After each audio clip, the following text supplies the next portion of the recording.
Hello and welcome दोस्तों, बहुत बहुत स्वागत है आपका हमारे इस मेवाड़ ऑनलाइन स्टडी चैनल के अंदर। तो मैं लेके आ गया हूं दोस्तों अपने बीएसटीसी 2023 के लिए जो महत्वपूर्ण क्वेश्चन थे वो मैं लेके आ गया हूं। तो चलिए आज के इस वीडियो को शुरू करते हैं। राजस्थान जीके से रिलेटेड ये क्वेश्चन है दोस्तों। हमारे देश की 12वीं पंचवर्षीय योजना कब प्रारंभ हुई थी? तो हमारे देश की जो 12वीं पंचवर्षीय योजना थी वो दोस्तों अपने 1 अप्रैल 2012 को प्रारंभ हुई थी। राजस्थान के किस जिले से 3 जून 2011 को राष्ट्रीय सलाहकार परिषद की अध्यक्षता श्रीमती सोनिया गांधी जी ने राष्ट्रीय ग्रामीण आजीविका मिशन की शुरुआत की थी? तो अपने जो राष्ट्रीय ग्रामीण आजीविका विकास मिशन है उसकी शुरुआत अपने श्रीमती सोनिया गांधी ने 3 जून 2011 को कहाँ से की थी, किस जिले से की थी वो हमें बताना है। तो इसका राइट आंसर हो जाएगा अपने बांसवाड़ा डिस्ट्रिक्ट से ये शुरुआत की गई थी। भारतीय रुपयों के लिए रुपया प्रतीक चिन्ह की रचना किसने की थी? यानी भारतीय जो रुपए थे उसके ऊपर जो रुपया प्रतीक चिन्ह आता है उसकी रचना किसने की थी? तो इसका राइट आंसर हो जाएगा अपने उदय कुमार ने ये रचना की थी, जो रुपये का जो प्रतीक चिन्ह है उसकी। 31 मार्च 2011 को जारी भारत की 15वीं जनगणना के अंतिम परिणामों के अनुसार राजस्थान में प्रति 1000 पुरुषों पर महिलाओं की संख्या कितनी है वो आपको बतानी है। 2011 की जनगणना के अनुसार जो अपनी भारत की 15वीं जनगणना थी।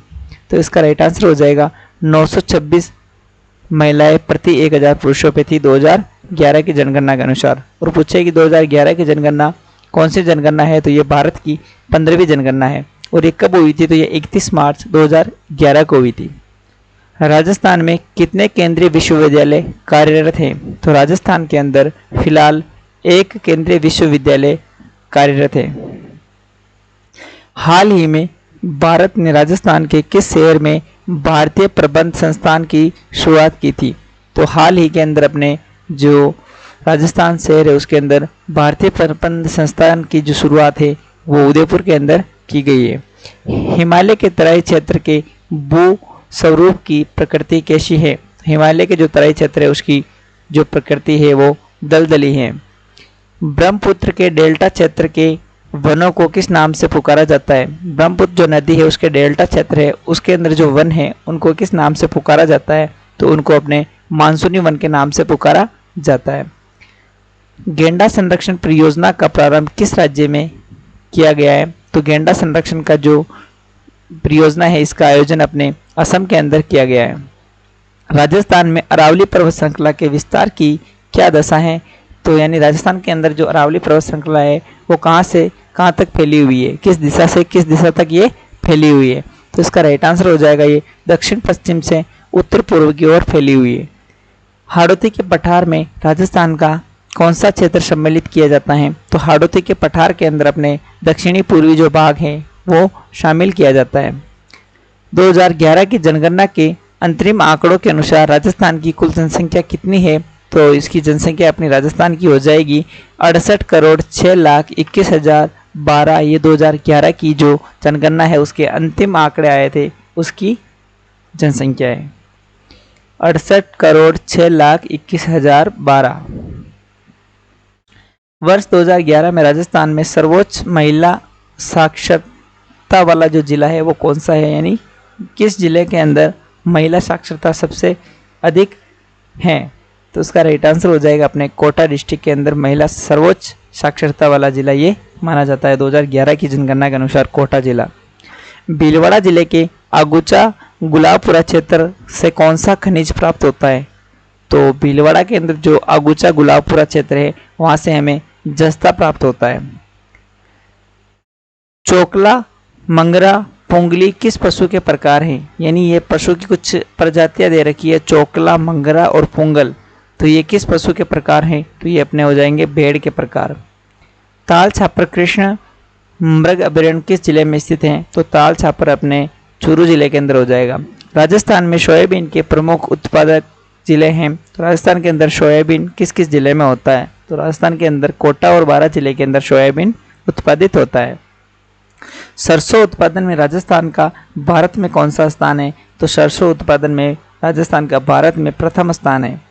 राजस्थान में प्रथम चीनी उद्योग कहाँ स्थापित किया गया था? तो राजस्थान के अंदर प्रथम चीनी उद्योग है ये भोपाल सागर के अंदर स्थापित किया गया था। सूखा प्रभावित क्षेत्र कार्यक्रम का प्रारंभ राजस्थान की किस वर्ष में किया गया है? यानी सूखा प्रभावित जो क्षेत्र है उस कार्यक्रम का प्रारंभ राजस्थान के अंदर किस वर्ष में किया गया है प्रारंभ? तो ये अपने वर्ष 1970-75 के अंदर ये किया गया है। राजस्थान की हस्तशिल्प वस्तुओं को राजस्थान लघु उद्योग निगम ब्रांड नाम से विपणन करता है, तो ये अपने राजस्थली के नाम से ये करता है। 1973 में रावतबाटा में राजस्थान अणुशक्ति परियोजना की स्थापना किस देश के सहयोग से हुई? तो ये अपने कनाडा के देश से सहयोग से हुई थी दोस्तों, जो 1973 के अंदर रावतबाटा के अंदर जो परमाणु ऊर्जा संयंत्र लगाया था, ये कनाडा देश के सहयोग से हुई थी 1973 में। कौन सा खनिज उर्वरकों के उत्पादन में काम में लिया जाता है? तो ऐसा कौन सा खनिज है? तो ये अपने जिप्सम हो जाएगा। राजस्थान में कौन सा नमदा के उत्पादन के लिए प्रसिद्ध है? राजस्थान में कौन सा स्थान नमदा के लिए प्रसिद्ध है? ये क्वेश्चन रिपीट हो चुका है, पिछली बार वीडियो में भी आ गया है दोस्तों। तो ये टोंक के अंदर है नमदा उत्पादन के लिए प्रसिद्ध स्थान। स्थानांतरित कृषि को राजस्थान में किस नाम से जाना जाता है? तो स्थानांतरित कृषि को राजस्थान के अंदर वालरा के नाम से जाना जाता है, वालरा कृषि के नाम से। सोम कमला अम्बा सिंचाई परियोजना किस जिले से संबंधित है? तो सोम कमला अम्बा सिंचाई परियोजना ये अपने डूंगरपुर डिस्ट्रिक्ट से हो जाएगी। परवन परियोजना किस जिले में स्थित है? तो परवन परियोजना ये अपने बारां जिले के अंदर स्थित है। पन्नालाल बारूपाल कैनाल के जल का स्रोत है, यानी पन्नालाल बारूपाल कैनाल के जल का स्रोत कौन सा है? तो ये अपने हरिके बैराज बांध हो जाएगा। किस किले को जीतने के लिए करम में अकबर को जयमल एवं फत्ता के प्रबल प्रतिरोध का सामना करना पड़ा? यानी किस किले को जीतने के लिए अकबर को जयमल एवं फत्ता का सामना करना पड़ा, यानी उनके साथ युद्ध लड़ना पड़ा? तो इसका राइट आंसर हो जाएगा चित्तौड़ के किले के लिए।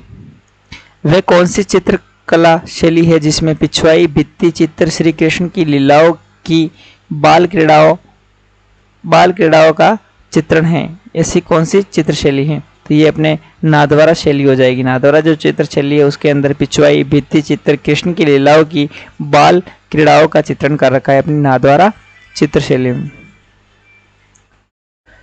चार बेत खयात की जन्मभूमि रही है। चार बेत जो खयात है उसकी जन्मभूमि टोंक रही है दोस्तों।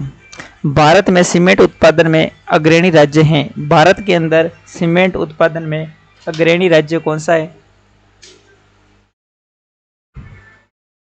तो इसका राइट आंसर हो जाएगा अपने राजस्थान है। भारत के अंदर सीमेंट उत्पादन में अग्रणी राज्य ये राजस्थान है। बढ़ते अगले क्वेश्चन की ओर। राजस्थान के कुल कितने जिले अंतर्निष्ठ अंतर्वर्ती जिले हैं? तो राजस्थान के कुल कितने जिले जो अंतर्निष्ठ या अंतर्वर्ती जिले हैं? तो इसका राइट आंसर हो जाएगा 8 जिले ऐसे हैं जो अंतर्वर्ती जिले कहलाते हैं। डूंगरपुर में स्थित नौलखा बावड़ी जो 1586 के अंदर बनाई गई थी वो किसके द्वारा बनाई गई थी?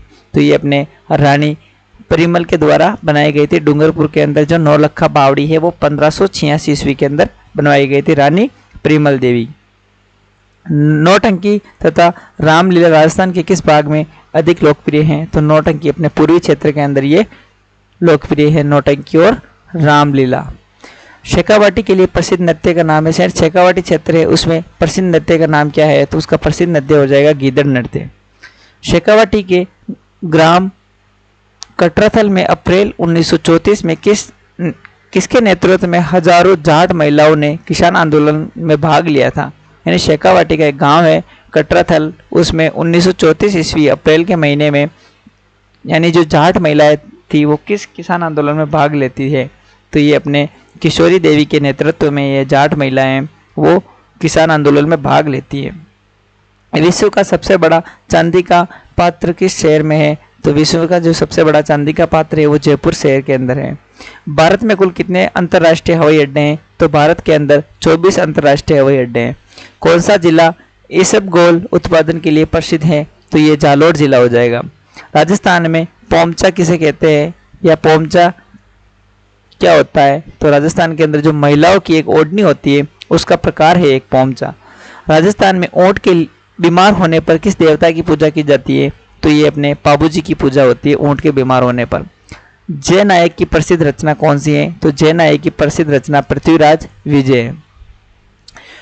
तमाशा ख्याल के मंच को क्या कहा जाता है? जो तमाशा ख्याल होता है उसके मंच को अखाड़ा कहा जाता है। संत लालदास जी की समाधि कहाँ स्थित है? तो संत लालदास जी की जो समाधि है वो नंगला भरतपुर के अंदर स्थित है। अरावली विंध्याचल श्रृंखलाओं के मध्य कौन सा पठार स्थित है? तो अरावली और विंध्याचल जो पर्वत श्रृंखला है उनके मध्य मालवा का पठार स्थित है। राजस्थान में स्थापत्य कला का जनक कहा जाता है। तो राजस्थान के अंदर जो स्थापत्य कला है उसका जनक महाराणा कुंभा को कहा जाता है। राजस्थान राज्य में व्यक्ति शैली के चित्रों का संबंध जिस शैली से है वह शैली कौन सी है? तो वही शैली हो जाएगी जयपुर शैली, जिसमें व्यक्ति शैली के चित्रों का संबंध है। बढ़ते अगले क्वेश्चन की ओर। राणा सांगा ने किस युद्ध में बाबर की सेना को हराया था? तो राणा सांगा ने बयाना के युद्ध में बाबर की सेना को हराया था। आज का अंतिम क्वेश्चन। सर्वाधिक उपजाऊ माने जाने वाली जो मिट्टी है वो कौन सी है? इसका राइट आंसर हो जाएगा जलोढ़ और दोमट। ये मिट्टी ऐसी है जो सर्वाधिक उपजाऊ मानी जाती हैं। दोस्तों, अगर आपको वीडियो अच्छा लगता है तो वीडियो को लाइक करें और अपने दोस्तों के साथ शेयर करें और हमारे इस चैनल को सब्सक्राइब करें। मिलते हैं अगले ऐसे ही नेक्स्ट वीडियो में। जय हिंद, जय भारत, वंदे मातरम। Thank you.